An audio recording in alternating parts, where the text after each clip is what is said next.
Hello, this is Steve with an introduction to the latest hover features on our VS Code extension.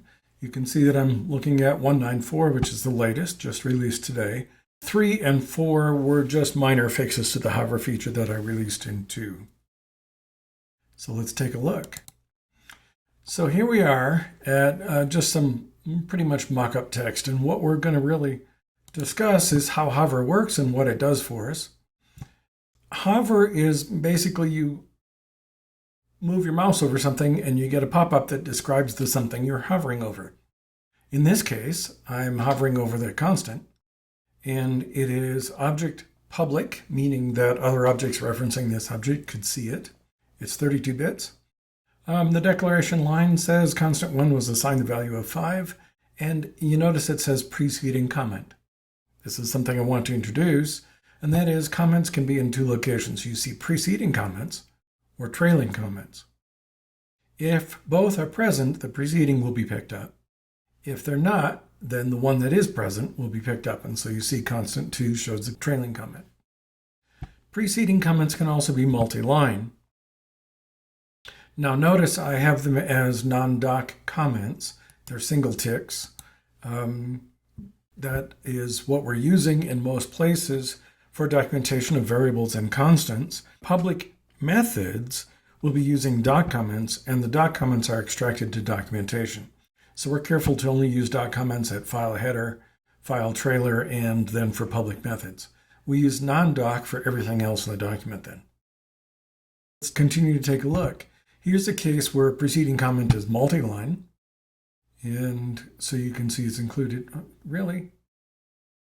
How about I just correct the spelling while I'm here? Why not? Okay. Anyway, who cares, right? Okay, so back to this. We're looking at enum values, and I put a multi-line comment up there so I can put a comment by each enum value of what it's for. Now, these are all nonsensical because I wanted to whip up something pretty quickly to do this demonstration video.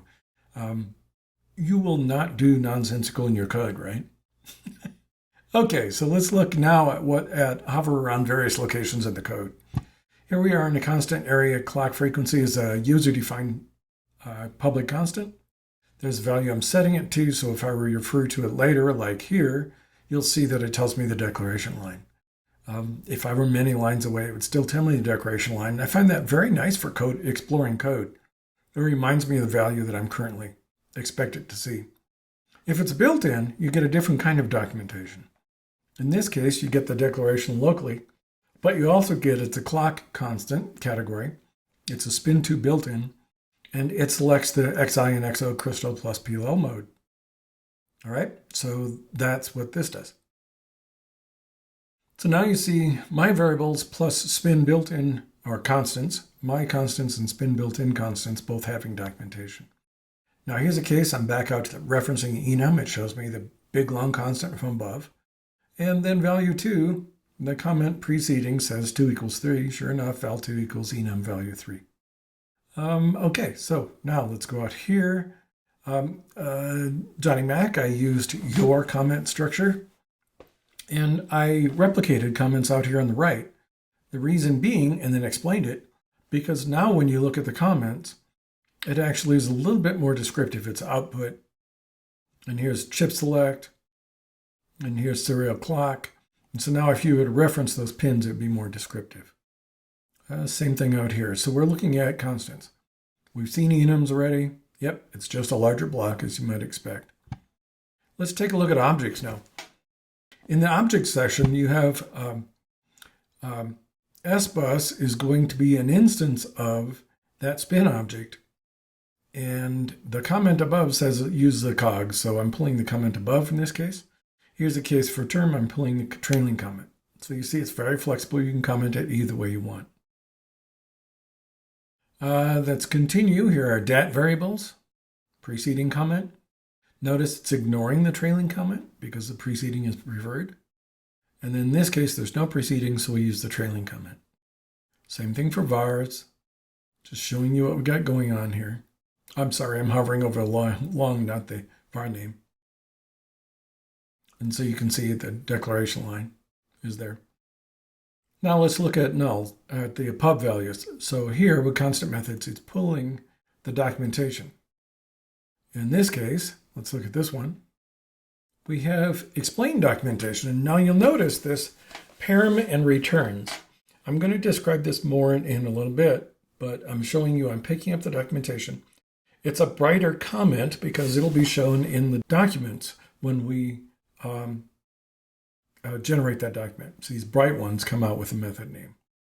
Then we have the darker ones, which are non-doc.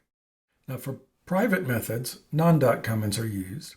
And you'll see that we have local variables described. So you can, if you want to describe how f value is used, you can describe it there. We don't show that in the fly-up documentation. That's meant for as you're reading the method. Now here we know this is a return value. It's a method return value. This is method parameter. Notice the coloring. And see, here's method local, method return value coloring. And here, and then when I reference a constant, it's again showing me that the constant is declared and the comment that was declared with. Here it's a local variable. Here's the constant. Here's return value. Okay, so does that all make sense? Now here's where I'm going to describe the feature. We have no comment. So I'm going to press Control-Alt-C, click on the line, press Control-Alt-C, and it's going to inject the comment for me. Now you'll notice it has the param comments, returns. All you do is click here and type, right? Okay, and here you replace the ellipses with what the method does. Okay, and so basically you generate the comment. Let's do that again. You generate the comment. It inserts it. It leaves a blank line right here because what you want is you don't want the local variables to show up here in the interface documentation. So your stuff that you write will show up here and here, but you'll notice it's immediately picked up as soon as the comment is generated. Here we're setting a return value. Okay. Now you'll notice we have method local inline PASM labels. Here we have a debug statement. Here we have SDEC. It's bringing out the documentation for SDEC. It's bringing out the documentation for UDEC. Target increment is method parameter, and this is the return value. And so it's bringing out whatever it can describe. Same thing here. All right. We don't have assembly support yet. That's going to be coming. But you'll notice where the hovers are. And final ramp was declared as final ramp long 0, and it's a method local inline PASM variable. And sure enough, there it is. Okay. So you can see that we have inline PASM, and it's all picked up. Here's the end statement. It's been built in. Here's the org statement. It's been built in, telling you all about the language. Okay. So that's that.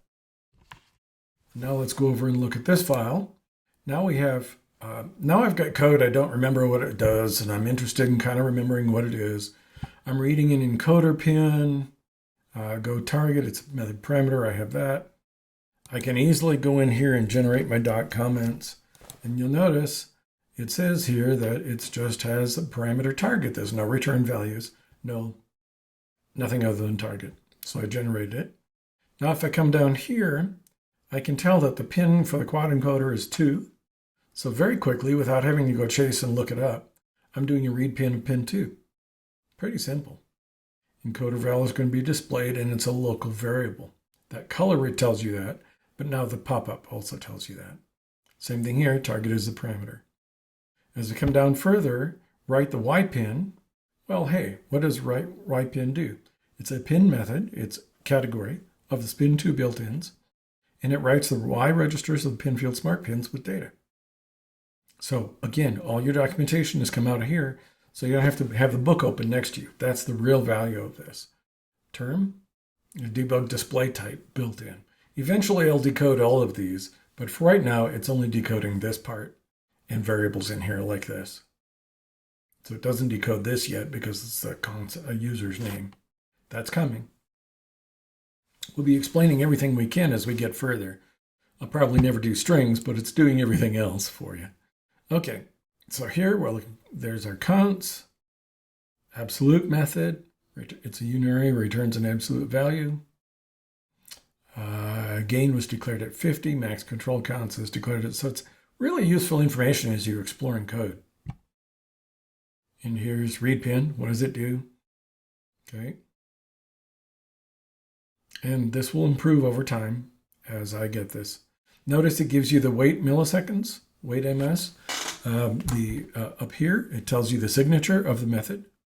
So here, wait, sorry, that's one I was showing you, right, Y pin. Signature, signature of the, stop it.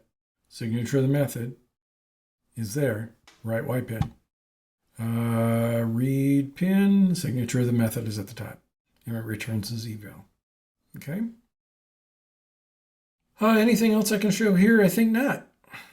So that's that one. Let's go out here and then look at PASM code, only to show you that where the comments are coming up from. So here we have a trailing comment on here. It's the declaration line, and the trailing comment says pointer to buffers. Here we have a preceding comment. It's an object PASM label, object private PASM label. And this is an object private shared variable. What I mean by shared is all instances of this object reference the same variable because it's declared in a dat section. Let's see, what else do I have? When you use the methods here, the declaration is shown and the comments are shown if there are any. Org. So that's there. Byte is there. Res is there. Okay. And the declaration of the constant. And you use the constant. Okay, so that's pretty much what I wanted to show you. I hope you enjoy this new feature. Took me a couple weeks to develop it, and it's only the first of a number of these features that are coming out. So please enjoy. Again, this is all with the latest Spin2 extensions version 192 and later. Thank you for watching.